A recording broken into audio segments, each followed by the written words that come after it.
10, and this video is going to be my Genesis collection. I'm going to try to get this all in one video, and I'm going to do hardware, controllers, games, and everything. So I'm just going to jump right in. I'm sorry I don't have any time for a long-winded intro. I'm going to go with the hardware first. This is my Sega Genesis Model 1. I got this from my grandparents, who got it from my uncle, who bought it for my cousins. He gave it to my grandparents because they weren't using it, and he figured we would get more play and use out of it at my grandparents' house, and my grandma gave it to me after she heard that I started retro collecting, because she knew I would get more use out of it. This is my main Genesis because I do have the stereo out, and this is a really reliable system. I do have a cleaning tool that I got in one of my package videos, you can see that, and since I've cleaned it out, it's become a lot more reliable, so that's nice. I've got a Sega Genesis Model 2 and a 32X. Now, I don't have the pass-through cable, so I have not actually tested this yet. I know I've had it for a couple weeks, but I haven't actually done any testing on it. And I want to make sure that I get the pass-through cable and I get all the correct cables and power adapters and everything before I even try to test it, because I don't want to accidentally fry it or believe it will work with limited things and then be disappointed or something like that. I want to make sure I have everything before I test it so I know exactly if it works or not. I still need to clean it, but it's still not too bad. The Model 2 Genesis, one of my dad's co-workers sold me the Genesis, a couple controllers, and about a dozen games for $10. So, yeah, this is a pretty good deal. So that's my hardware. I've got like a stupid amount of controllers. This is the main controller that I use. It's really good. It's just the standard. And then I've got two more standard Genesis controllers. One of them works okay. The other one is kind of glitched up. I've got a Competition Pro SuperPad thing. It's got turbo buttons. This is kind of messed up too. I think there got some water got in here and fried like the internal component, but it's whatever. Then I have a third-party 6-button pad that I bought off eBay because it was cheap, and I thought I needed another controller, but then I bought more. This is a SuperPad Pro 6-button controller that I got with the Sega Genesis Model 2. It works okay. And then I've got the infamous Turbo Touch 360. This is actually a touchpad, and it isn't that bad. It works okay. It's not as good as a regular Genesis controller, but I mean, it's a cool controller to have. I won't ever sell it just because it's unique. Even though it's not really a collector's item, it's still unique.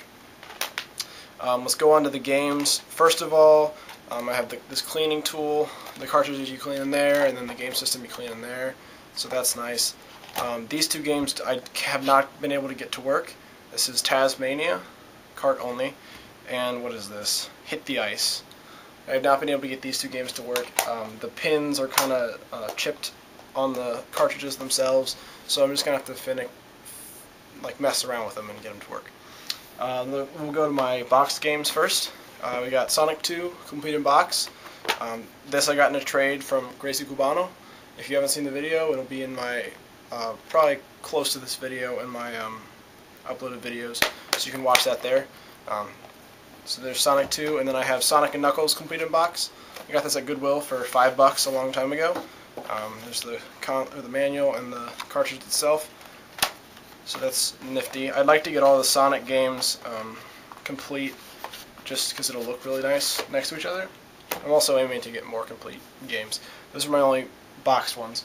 And then the loose carts, I have quite a few, so I'll try to whip through these while still saying a little bit. Desert Demolition. This is a platformer, and you normally play as Wile E. Coyote, but I think you can play as a Roadrunner. It's actually really fun. It's really well done. I really enjoyed this. My cousins and I would play this and see who could get the furthest back in the day when we were at our grandma's house. This is a lot of fun. Disney's The Jungle Book. I haven't actually played this. This was not working for a while, and then I cleaned it with my cleaning tool, and then after I got it to boot up, I haven't played it since because I had to test other games. But I've heard a lot of good things about this, so I'm pretty sure it's good, and I will definitely give this a play at some point in the future. Ecco the Dolphin. I've heard a lot of good things about it. It's very difficult. I have to really sit down and play it. I've tried to sit down and play it before, but I just didn't know what I was doing, and I have so many other games that I could play that I know what I'm doing, that it wasn't really worth my time to sit through it. But someday I will get through this game, and make a solid attempt to beat it. Forgotten Worlds. My cousins found this at a property that my grandpa was renovating. It was just like hanging around somewhere, so they picked it up, and it's really beat up, but it's a pretty fun shmup. It's hard, but then again, I do suck at shmups. There's crap all over this cart, but it works, so what are you gonna do? This is the 6-pack. It has Sonic, Golden Axe, Streets of Rage, Revenge of Shinobi, Columns, and Super Hang-On. There's a lot of games in here that I don't own, so I need to get around to playing this. It kind of shakes, but it does actually work in the system, so it's alright. Sonic 1, not for resale, cart. I love Sonic. This is, out of the first 3 is my least favorite, but that's really not a bad thing, because all Sonic games are pretty good. At least Genesis Sonic games. Genesis, or Sonic 2, not for resale, but the sticker, it's a sticker, it's not actually on the label. This is my favorite Sonic game ever made. It's not insanely difficult, but it's so fun, and it's a good balance, I think. This is my favorite. And my second favorite is Sonic 3. Here. This game is hard, but I love it. And then Sonic 3D Blast. Now this game gets a bad rap, and I don't really understand why. I think that the isometric view is really unique, and I actually have a lot of fun with this game. It's pretty easy, but I don't know, I really like it. I don't know why people give it such a bad name. You can get this for like $2 on eBay, so if you're looking for something a little different off the beaten path, try picking this up. It's cheap. Next game is World of Illusion, starring Disney's Mickey Mouse and Donald Duck. This is a very easy, simple platformer, but a very fun platformer. It's a Disney thing, so it's obviously going to be good. I really enjoyed this. Oh, I went to the wrong pile. Zoop. This is a really fun puzzle game. It's kind of like a shoot 'em up, except made into a puzzle game. It's really hard to describe. If you played it, you know what I'm talking about. If you haven't played it, you just should play it. This is a really good game. Let's see, Stimpy's Invasion. I put this in to make sure it worked and didn't play it since. I got it with the Sega Genesis 2 bundle. So, the Pagemaster. I remember playing this when I was little, but I don't remember a whole lot about it. It's a side-scroller platformer, and I saw some gameplay videos of it. It looks pretty nice on the gameplay video, so I'll give this a play at some point. Toy Story. I'm a big Toy Story fan. The movies. I like this game. I like Toy Story 2 better, the game. But this is a really nice side-scrolling, platforming, puzzle-ish game. I haven't played a whole lot of it, so I can't really speak to how it plays out, but I had fun with the stuff that I played with it so far. Triple Score, 3 games in 1. This is Super Hang-On, Columns, and World Championship Soccer. Since I have most of these games on the 6-pack, I probably won't ever play this, but I mean, it's another cart that I got with the Model 2 Genesis. Vector Man 2. This game is awesome. I got this again with the Model 2 Genesis, and I was very happy to get this in here. Vector Man games are not easy to find for cheap. Even cart only, they go for $10 or so on eBay, and that's a little bit more than I like to pay for a cartridge.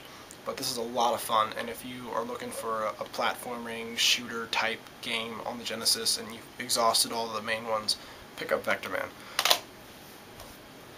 This is Winter Olympics. I really don't want to play this, and it's actually a Sega Mega Drive cart. So, I mean, the Genesis isn't region locked as far as I know. It's just the difference in frame rates that change from console to console depending on the region. So this plays, but I only put it in to make sure it works, and that's about it. And then these are my big cartridge games. This is Combat Cars.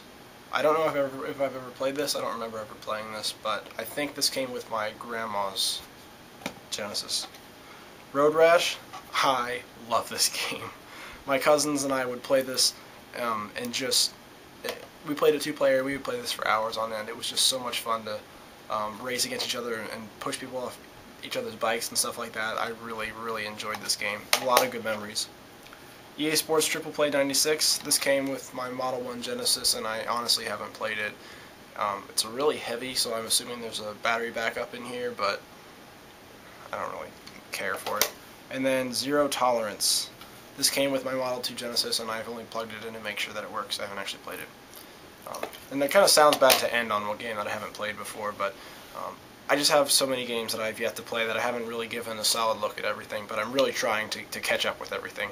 So that's my Sega Genesis collection. Hopefully this all fit under one video. Thanks for watching, and hopefully I'll see you guys another day in a couple days with another new video.